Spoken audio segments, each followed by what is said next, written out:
और यहीं पर अच्छा किया विनोद ने, राकेश भाई, शिवराज सिंह चौहान का नाम ले दिया। सबसे बढ़िया परफॉर्मेंस बीजेपी की कहीं रही तो वो मध्य प्रदेश थी। 29 में से 29 और 8.25 लाख का अंतर। शिवराज सिंह चौहान तजुर्बा, पिछड़े चेहरा, पिछड़े वर्ग से आते हैं, संघ के भी प्रिय हैं। तो यहां पर रूप स्वरूप की भी बात कर दूं, नया नवीन ऊर्जा और युवा ऊर्जा उसका प्रतीक भी मान रहे हैं 18वीं लोकसभा को। तो मध्य प्रदेश की प्रतिनिधित्व और शिवराज सिंह चौहान कहां फिट बैठेंगे? संदीप भाई, एक कहावत है कि जो बच्चा नहीं रोता उसकी तरफ माँ ध्यान नहीं देती।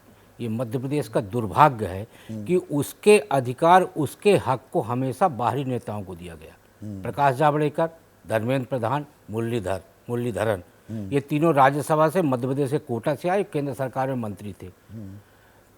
6 बार के सांसद फग्गन सिंह कुलस्ते यमुयस थे।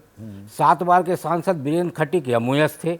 1 लोकसभा स्पीकर का पद दिया गया सुमित्रा ताई को। प्रहलाद पटेल 5 बार के सांसद यमुयस थे।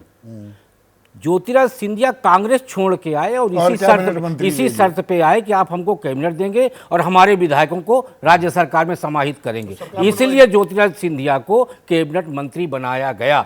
इसलिए मध्य प्रदेश का जो सबसे बड़ा दुर्भाग्य वो ये है कि 90 के दशक से लेके अभी तक मध्य प्रदेश सभी राज्यों में सबसे ज़्यादा भारतीय जनता पार्टी को सीट जिताकर देने वाला राज्य। भूल सुधार होगा क्या इस बार?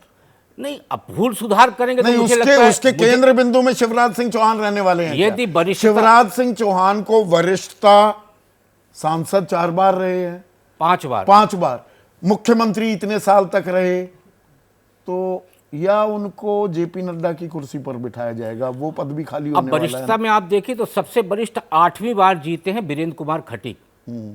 वो संघ पृष्ठभूमि के नहीं है, वो खांटी संघी हैं। वीरेंद्र कुमार खटीक पिछली बार आप उनको एमओएस बनाया गया। दूसरे वरिष्ठता क्रम में फग्गन सिंह कुलस्ते हैं, 7वीं बार जीते हैं। 6वीं बार आपके जीतने वालों में शिवराज सिंह चौहान है और 5-6 सांसद ऐसे जो 5 बार से लगातार जीत रहे हैं।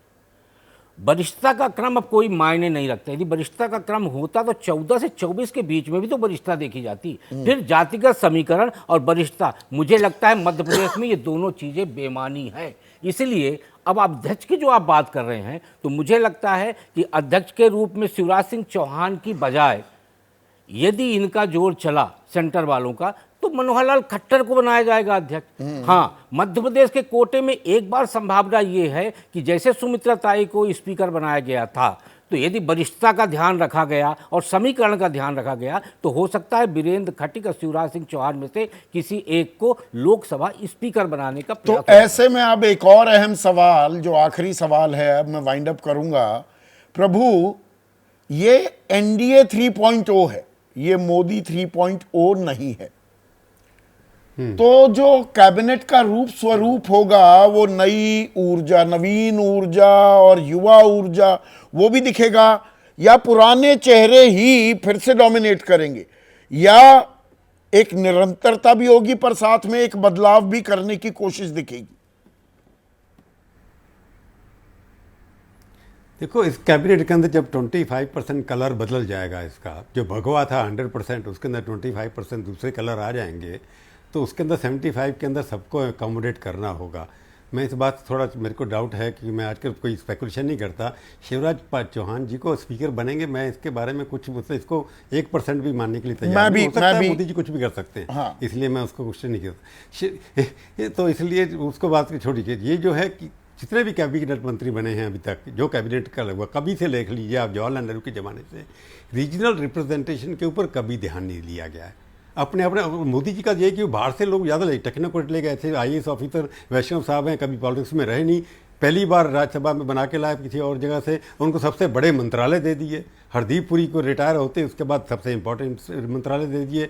ये जब जो एक्सपेरिमेंट मोदी जी ने किया था, इसके ऊपर थोड़ा विराम लग सकता है कि प्रोफेशनल कम होंगे। पॉलिटिकल इनपुट कैबिनेट के अंदर बीजेपी की तरफ से ज़्यादा होगा। आखिरी सवाल प्रभु, से बैठना पड़ेगा साथ में। आखिरी सवाल, ये जो ट्राइड एंड टेस्टेड चेहरे हैं, अमित शाह, राजनाथ सिंह, नितिन गडकरी, अश्वनी वैष्णव का आपने जिक्र किया, पीयूष गोयल, एस जयशंकर, मनसुख मांडविया और अनुराग ठाकुर। इसमें मैं सारे अहम मंत्रालय जो बीजेपी लगता है किसी कीमत पर नहीं छोड़ेगी, उनके मंत्रियों के नाम ले रहा हूं। तो इसमें कुछ बदलाव होगा या यही चीज आगे बढ़ेगी? नहीं, मेरे को लगता है राजनाथ सिंह नहीं, इनके मंत्रालयों में फेरबदल हो सकता है, क्योंकि वैष्णव सबसे ज़्यादा इंपॉर्टेंट है, उसमें रेलवे का मंत्रालय जा सकता है। और अनुराग ठाकुर के पास I&B मिनिस्टर रहेगा नहीं रहेगा, मेरे को इसके बारे में डाउट है। बाकी लोग ये मंत्रालय में ज़रूर होंगे, ऐसी संभावना दिखाई देती है। इनमें से कोई ड्रॉप नहीं होगा जिनके नाम नहीं है आपने, क्योंकि बड़े इंपॉर्टेंट लोग हैं और जीत के रुके भी आए उसके अंदर। तो ये जो टॉप के 8 या 10 नाम लिए हैं उसके अंदर आपके, क्योंकि 20 मंत्री तो हार गए वैसे ही, 1/4 कैबिनेट हार गई वैसे ही पहले से। तो उसमें उनके पास कैपेसिटी, मैनिपुलेशन कैपेसिटी बहुत है, जिसमें मैन्यूवरेबिलिटी जिससे कहते हैं, जिसके अंदर नए चेहरे भी आ सकते हैं। नए चेहरे क्या, पुराने भी तो धाक लगाए बैठे होंगे। मेरे प्रोड्यूसर अनुज गिमरी कह रहे हैं कि अब जेपी नड्डा अगर अध्यक्ष नहीं रहेंगे, राज्यसभा सांसद तो हैं ही उनको, और वो कैबिनेट मंत्री रह चुके हैं, तो वो कैबिनेट में वापस उनकी एंट्री होगी या नहीं। तो देखिए, अभी खेल, संभावनाएं बहुत हैं। कल पर्दा कितना उठता है 7:15 बजे, जब शपथ ग्रहण समारोह शुरू होगा, उस पर निगाह रहेगी।